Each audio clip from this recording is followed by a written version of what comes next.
Bienvenidos, esto es Ganadería a Pasto.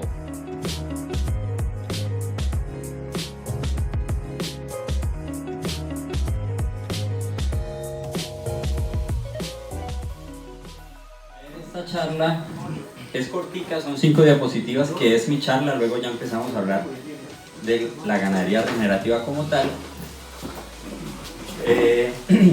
Yo como marca yo muy bueno, pero cuando me ponen a hablar serio sí como que me pongo nervioso.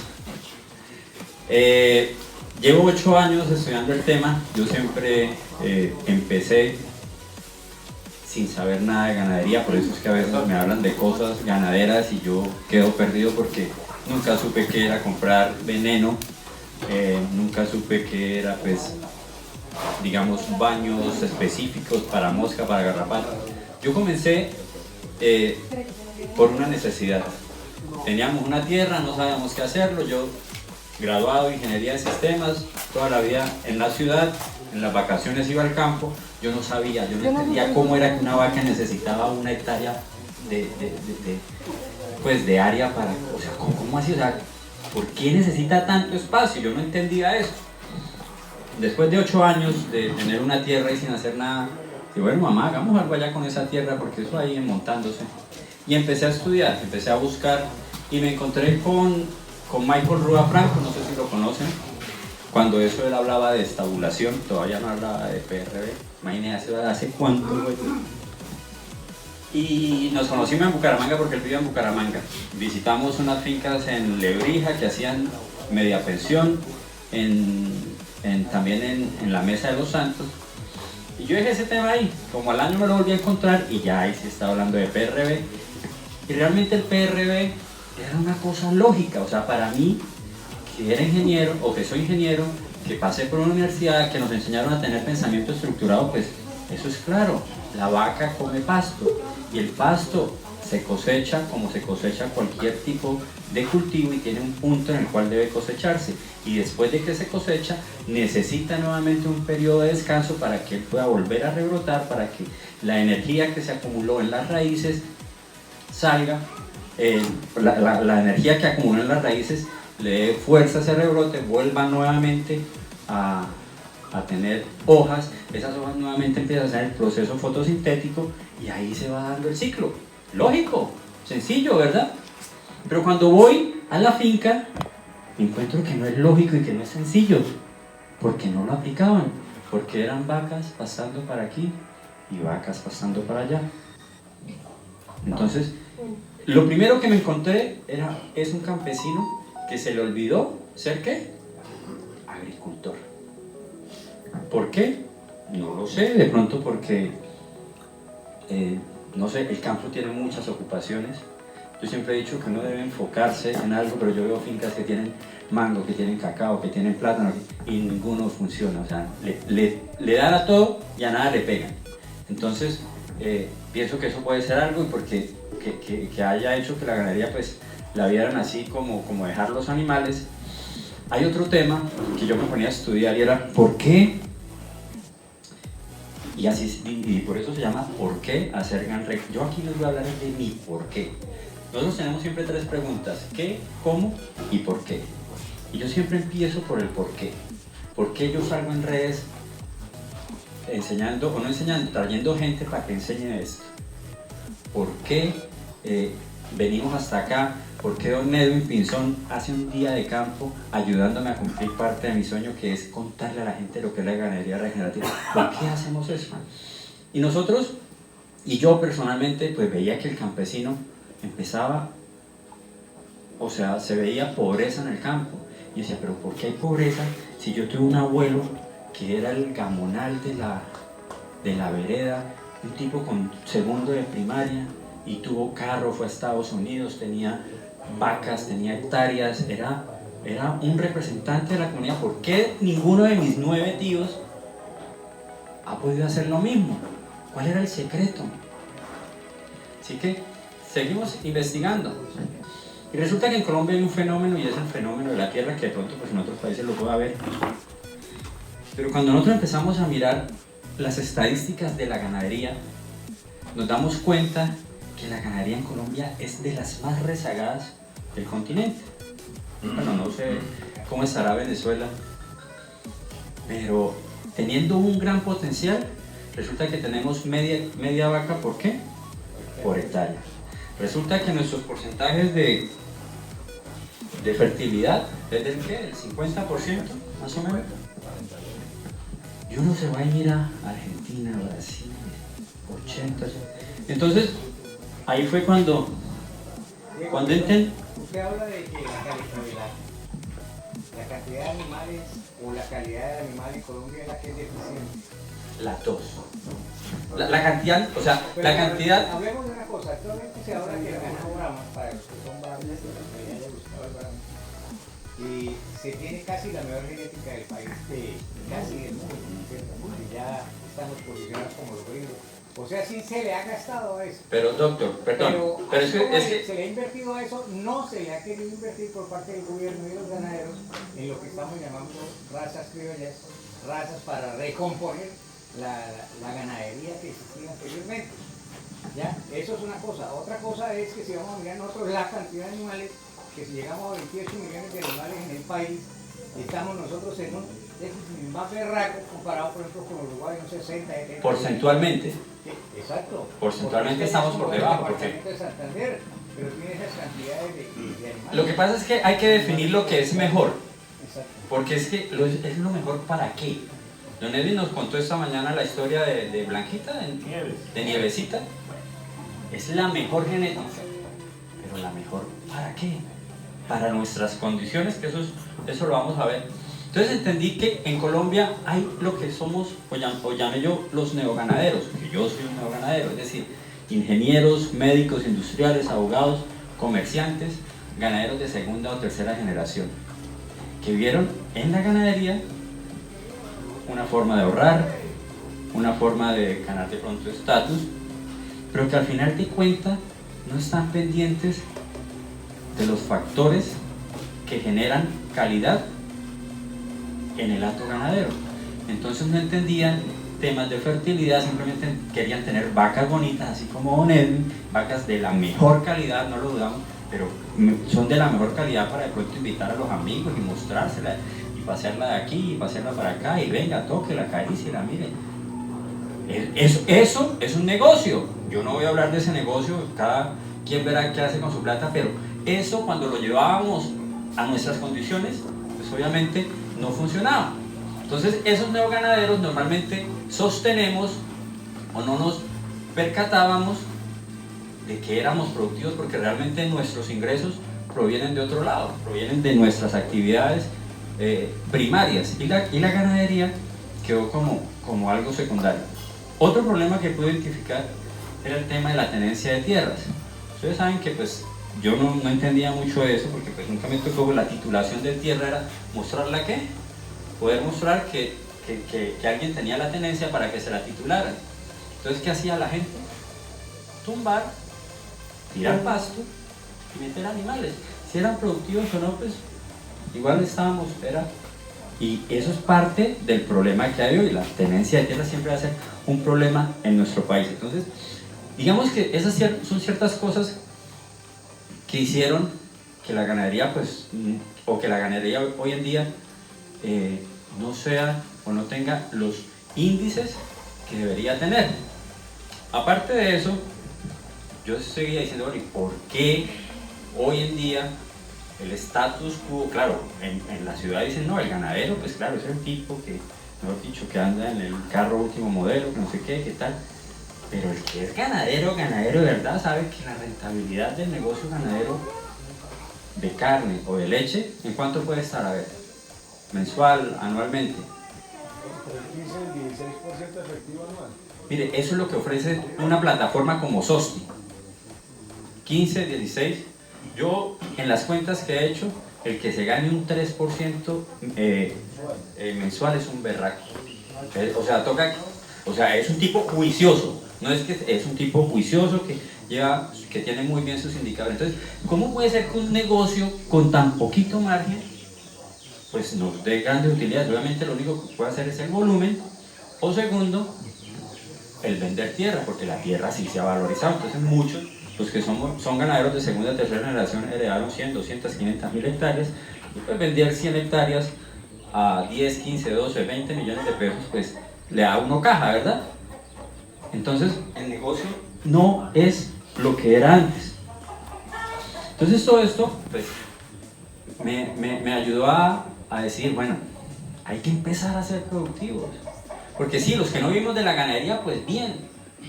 Pero es que yo no entiendo cómo una persona, una familia que vive de esto, tiene 10 hectáreas y ordeña 5 vacas, puede vivir de una manera digna.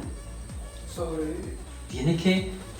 Y aparte de eso, se le ha metido a la cabeza a esta gente que la única forma de producir mucho es como metiéndole mucho. Claro, eso es una ley. Para que haya dividendos tiene que haber inversión. Pero ¿qué tipo de inversión realmente tiene que hacer el ganadero? ¿En dónde tiene que realmente invertir para que le genere rentabilidad?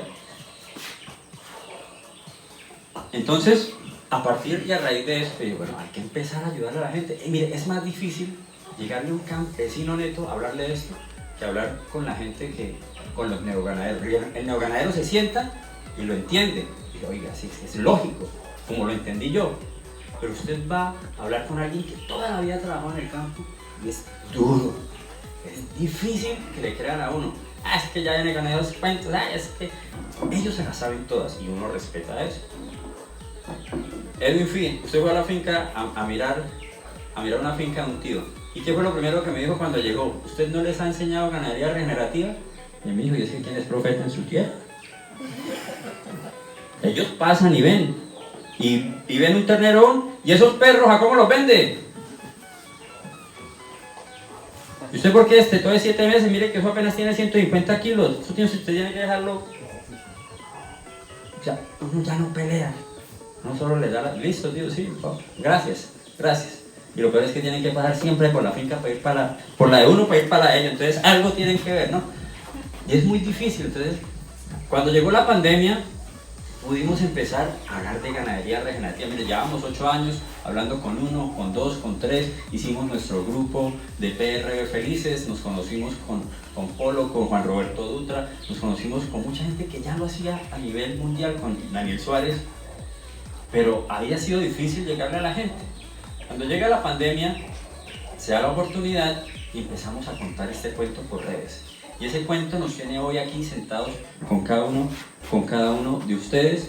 Nosotros, miren, ahorita que hablaban y que uno decía una cosa, yo siempre he dicho que uno, ya que hablan tanto que hoy están con el tema bíblico, el doctor Jesse y aquí mi doctor, el apóstol Pablo dice, escudriñadlo todo, retened lo bueno. Es decir, cojan lo que les sirva.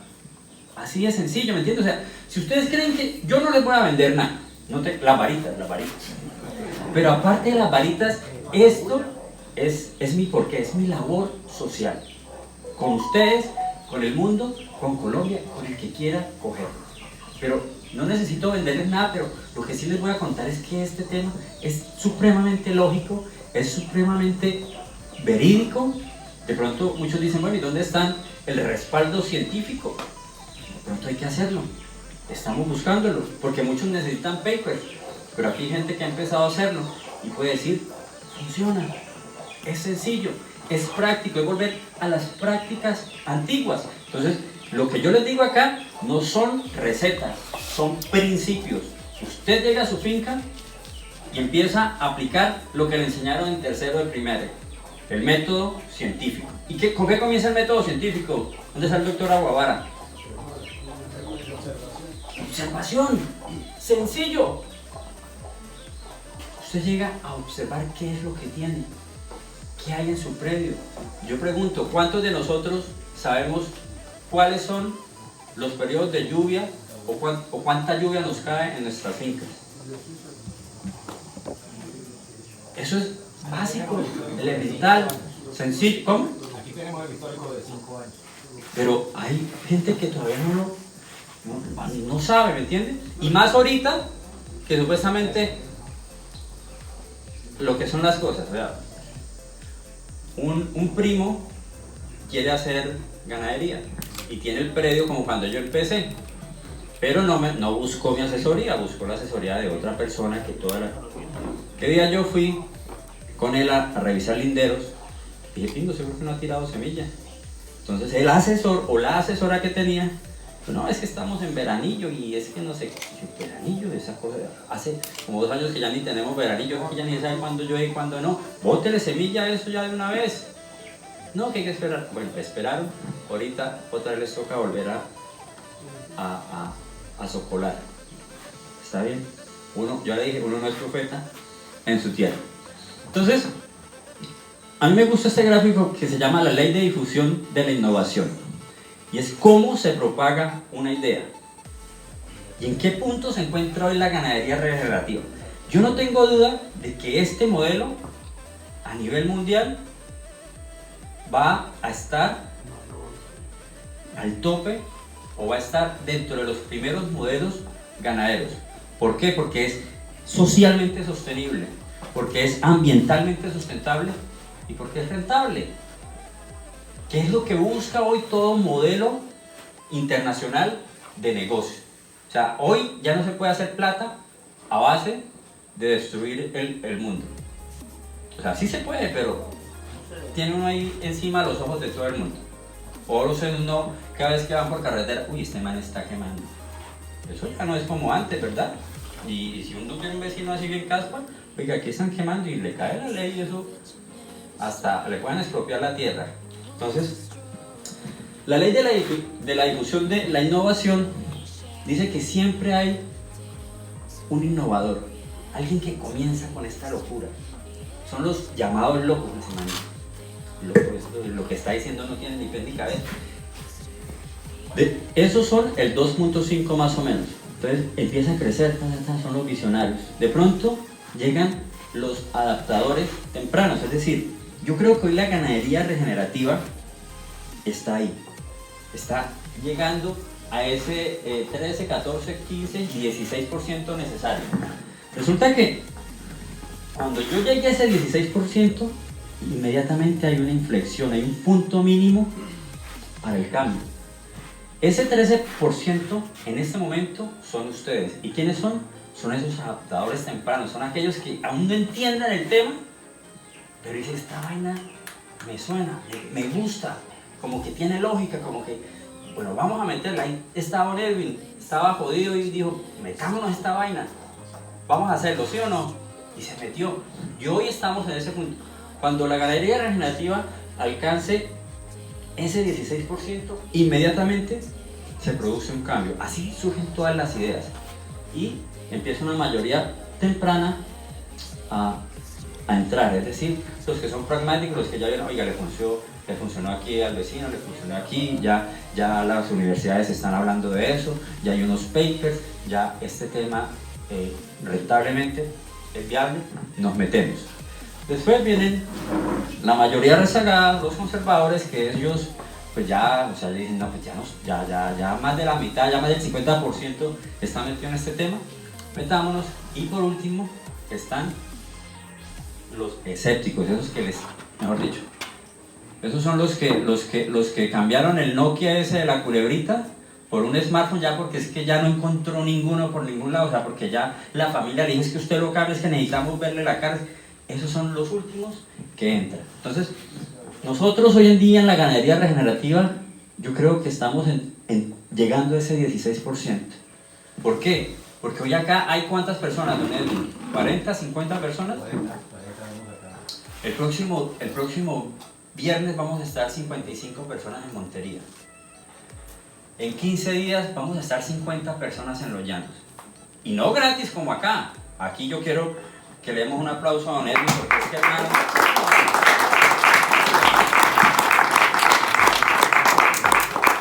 porque le metió la ficha a este tema, porque estamos aquí reunidos gracias a él, porque ha pagado absolutamente todo, desde gorras hasta la venida de este servidor. Entonces, bueno, ¿por qué? Porque él está dentro de esos adaptadores tempranos, él cree en este cuento, él todavía no sabe a dónde va a parar, pero cree, es de los que yo soy de los que voy a invertir adelante. Entonces la invitación es que cada uno de ustedes se vuelva en una persona que replique esto en su zona, que se lleve los principios, que los vamos a ver ahorita, pero para mí lo más importante es que se lleven el porqué. Yo lo hago porque realmente siento que esto puede transformar la ganadería. Primero, Diego, disculpa. Y algo que uno le dice, Diego, estás loco. Yo le dice, no estás loco, venir tanto ganado ahí. Sí, eso le dice a uno, si no le está loco. ¿Ah? No, eso no se puede hacer. Sí, no está loco, nunca loco. bueno, no sé por qué no me salieron las imágenes, pero lo que yo le hablaba, Derecho de autor. GANREC, no, eran fotos mías. GANREC, no tengo ya ni sobre su No, foto, vamos en la casa. ni sobre sus fotos tiene derechos, hermano. La GANREC, ese es el futuro. Si fueron a la segunda gira, recuerdan a Molinagro que iba a venir hoy, ¿no? Ah, fue la primera. El hombre con su, decía, ganadería regenerativa. Ese es el futuro. Y esa frase se le pegó a todo el mundo, porque cada vez que yo hacía una entrevista, todos repetían la frase. Y bueno, aquí está la frase, es el futuro. ¿Por qué? Porque es socialmente, como yo les decía, restituye la dignidad al campo y al campesino. Que el campesino todavía no le hayamos podido llegar, bueno, ahí vamos poco a poco, pero restituye la dignidad, ¿me entienden? El poder ser sostenible. Lo que me dijeron por acá no viven, sino que sobreviven, no. La gente en el campo, y ustedes de pronto han escuchado el Regeneratal de Juan Roberto Dutra, o muy pronto cuando ya lleguen los libros de él, su historia, o sea, cómo tenía que trabajar de sol a sol para no ver un solo peso, para vivir pagando y pagando. Hasta que hizo el alto, empezó a hacer PRB, las cosas les cambiaron. ¿Por qué? Porque empezó a entender que la ganadería es sencilla. Esta mañana lo dijo el doctor Aguavara, y es una frase también de Tom Lázate. La ganadería es sencilla. Lo único complicado es mantenerla así, ¿cierto? Entonces, ambientalmente, obviamente tenemos un potencial para secuestrar carbono. Hay países como Costa Rica que van adelante en el tema, en donde el gobierno se ha puesto la 10, donde la federación allá de ganaderos se ha puesto la 10 y ha entendido que esto, los que estamos en el trópico, tenemos un potencial muy alto para hacer ese secuestro de carbono y poder, como se dice, nivelar esa balanza con el tema del CO2. Y por último, el económico. ¿Por qué el económico? Porque estamos pasando de una tecnología de insumos, la revolución verde que nos habló esta mañana mi apreciado Edwin, a una tecnología de procesos. Yo trataba de explicar esa mañana y el doctor Yesid es la simbiosis que hay. Nosotros somos y estamos en el trópico y en el trópico ecuatorial, y aquí esto, antes de ser potrero o de ser un cultivo de palma, tenía una vocación. La tierra termina teniendo una vocación y no podemos luchar contra ella. Normalmente cuando empieza a salir esto en un predio ganadero, ¿qué es lo primero que hacemos? Fumigar, porque nos metieron en la cabeza que el ganado lo único que comía y de lo único que se alimentaba era de pasto. Y eso es como decir que es que usted solamente come carne. Claro, es lo más rico y ahorita es lo que vamos a comer, pero al fin de cuentas nuestra dieta está siempre balanceada. Nosotros empezamos a desbalancear la dieta de los animales y también a desbalancear la dieta del suelo, porque normalmente este tipo de plantas tienen una función. Ya lo dijo el doctor, a veces nosotros no sabemos, pero si nosotros miramos, cuando usted tiene una calva en su finca y usted la deja quieta, ¿qué es lo primero que empieza a aparecer? La escoba, ¿sí? Maleza, la escoba, arruinarricos, también empieza a aparecer el bicho, empieza a aparecer la dormidera, empiezan a aparecer todos estos tipos de plantas que tienen algo en común y son unas raíces pivotantes. ¿Qué es lo que hacen esas raíces? Precisamente el proceso de descompactar. Mire, hace como 2 semanas salió el informe el informe climático, se me olvidó el nombre del... Sí, Somos tantos grados más en tantos años. Exactamente. Nosotros no estamos matando el planeta, nosotros nos estamos matando a nosotros mismos. El día que nosotros desaparezcamos, ¿qué va a pasar con esto? ¿Qué pasa cuando usted desaparece de una finca? Ella retorna. ¿Retorna a su qué?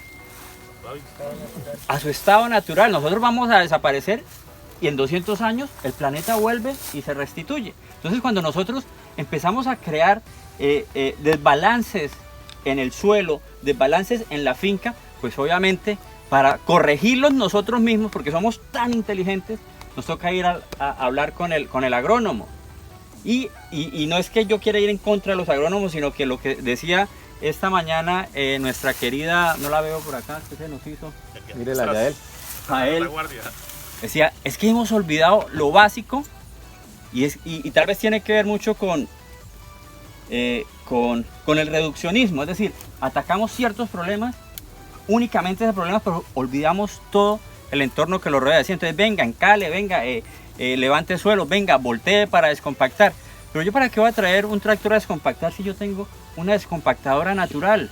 Eso es lo que está haciendo esto. Cuando usted deja un suelo que ya está muerto, que ya está prácticamente compactado, que ya son calvas, que no está produciendo nada, y empieza a ver, de pronto pasa de pronto la manada y cagó ahí y dejó una boñiga, y es una boñiga que no ha sido tratada con ivermectinas, ella empieza nuevamente un proceso de recuperación. Por eso nosotros en ganadería regenerativa hablamos de la santa mierda, porque precisamente es el combustible, es el alimento para el suelo, para empezar a generar, es como ese estartazo para empezar a generar nuevamente a regenerar lo más valioso que tiene el ganadero.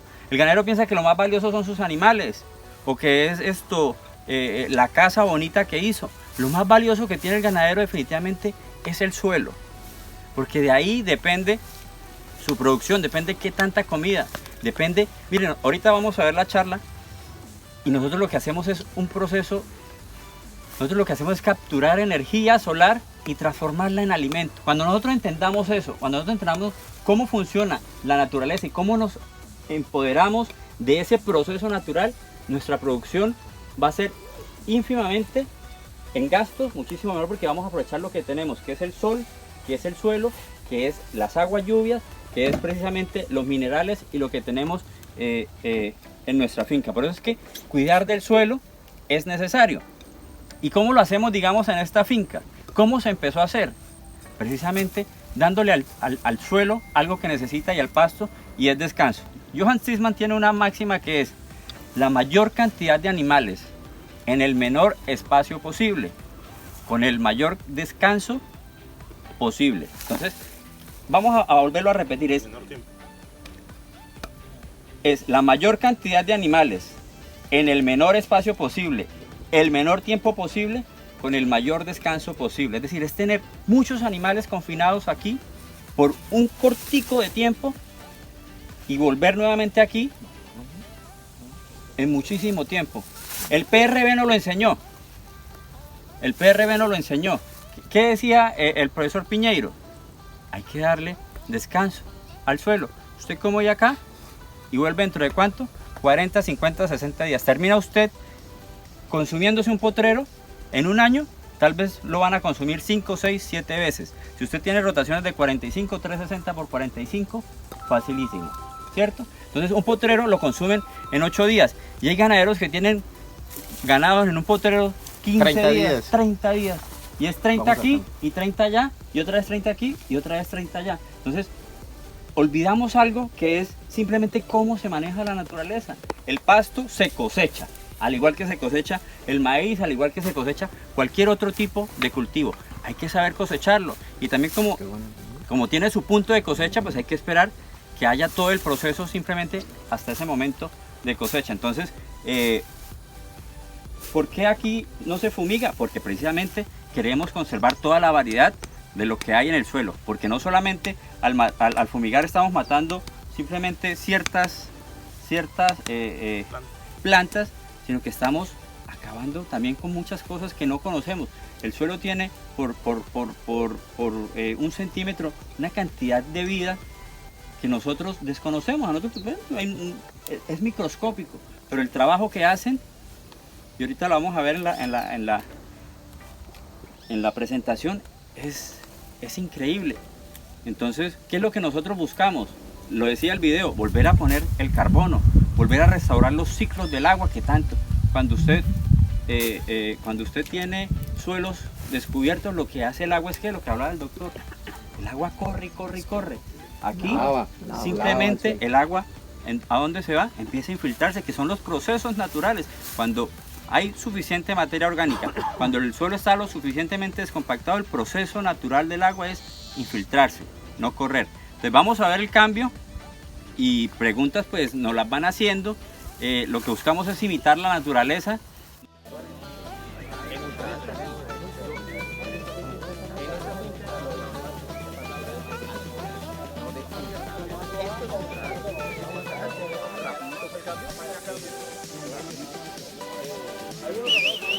Vaya, amigo, vaya, vaya.